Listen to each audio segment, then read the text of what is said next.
তাছাড়া আমার সবসময় বাইরে যাওয়ার অভ্যাসটা, কোয়ার্টারের চারপাশের পরিবেশটা খুবই মূলত আমি এই কাজটা করার জন্য পার্লারে না আসে তাহলে কিন্তু দেখবেন মনের শান্তি কসমেটিক্সের দোকানে মানে আমি ভিডিও না করলে হয় খুব বেশি কারণ নাই। তারপর হুটহাট করে বাইরে যাওয়ার অভ্যাসটা আমার সারা জীবনেরই, মানে এখন ইদানিং করে মোবাইলের প্রতি অ্যাট্রাকটিভ বেশি হয়ে বাইরে যাওয়াটা অনেকটাই কমে গেছে। তাছাড়া আমার সবসময় বাইরে যাওয়ার অভ্যাসটা দ্বিগুণ।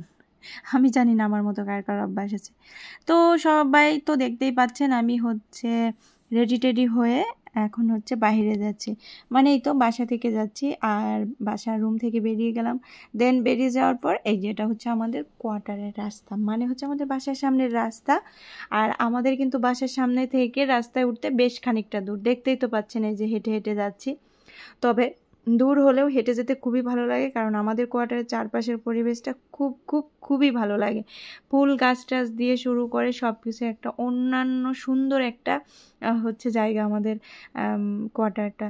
যাই হোক, বাসার কোয়ার্টার থেকে বেরিয়ে দেন এখন হচ্ছে রাস্তায় এই যে অটোর জন্য অপেক্ষা করছি। আর অটোর জন্য অপেক্ষা করছি কারণ হচ্ছে সব অটোতে তো ওঠা যায় না, তারপরেও অপেক্ষা করতে খুঁজে পাচ্ছিলাম না। দেন হচ্ছে একটা অটো আসলো, তো এখানে আমি অটোতে বসে পড়লাম।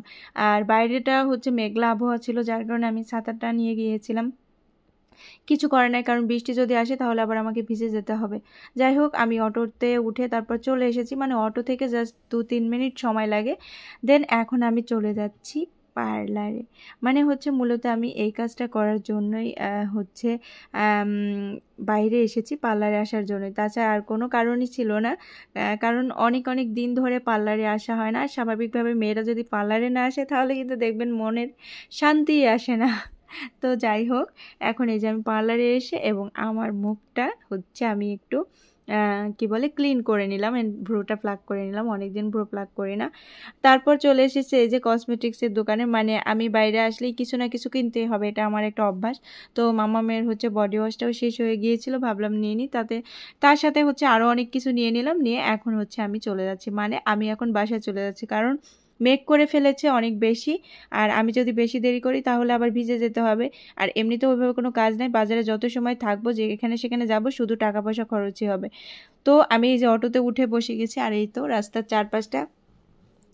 আসলে আমি জানি না আমার মতো কে আছেন, আমার কাছে কিন্তু আমি বাইরে গেলে অল্প টাকা হোক বেশি টাকা হোক সেটা কথা না, কিছু না কিছু কিনতেই হবে। যাই হোক, এই যে অটো থেকে নেমে পড়েছি আর এখন হচ্ছে চলে যাচ্ছি দোকানে কিছু একটা কিনতে।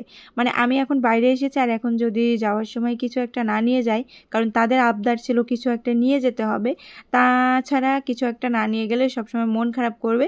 স্বাভাবিক ব্যাপার, বাবুরা তো এগুলো করবে, আমরাও হয়তো বা ছোটোবেলায় করেছি, আমাদের হয়তো মনে নাই। এখন আমরা অনেক কিছু বুঝতে পারি, দেন বুঝেও কিন্তু অনেক সময় অনেক অবুঝের মতো কাজ করে থাকি। যাই হোক, এই তো আমি এখন কিছু হচ্ছে ওদের জন্য বিস্কিট টিস্কিট এগুলো কিনে নিয়ে তারপরে আবার এই যে আমাদের কোয়ার্টারে ঢুকে পড়েছি, মানে আমাদের রাস্তায় এসে পড়েছি। কি সুন্দর না? এদিকে আমার ভিডিও করতেও কিন্তু ভীষণ লজ্জা লাগছে, কারণ দেখতে পাচ্ছেন চারপাশে ভীষণ মানুষজন। কিন্তু তারপরও আমি যেহেতু ভিডিও করি, আমি ভিডিও না করলে হয়, তবুও চুপি একটু করে ভিডিও করে নিলাম। এখন হচ্ছে অবশেষে আমার বাসার সামনে একদমই চলে এসেছি, এই তো আমাদের কোয়ার্টারের বিল্ডিংগুলো।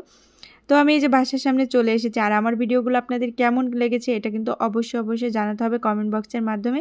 ভালো লাগলে কিন্তু অবশ্যই শেয়ার করে দিবেন, কারণ আপনাদের একটি শেয়ার পৌঁছে যাবে আমার ভিডিওটা অনেক মানুষের কাছে। যাই হোক, কথা বলে আমি একদমই চলে এসেছি। দেখতে পাচ্ছেন আকাশে কি পরিমাণ মেঘ ছিল। আর এদিকে আমি এই যে রুমের দরজা খুলে নিয়েছি, এখন দেখি তারা কি করছে। দেখি তারা দুই ভাই বোনে খেলাধুলা করছে, মোবাইল নিয়ে বসে আছে মোট কথা। তো আমি আসাতে দেখতেই তো পাচ্ছেন আমার মাম্মাটা কত খুশি। যাই হোক, আজকের মতো ভিডিওটি আমি এখানে এন্ড করছি, তারপর চাটা খেয়ে নিলাম। সবাই ভালো থাকবেন, সুস্থ থাকবেন, টাটা সবাইকে।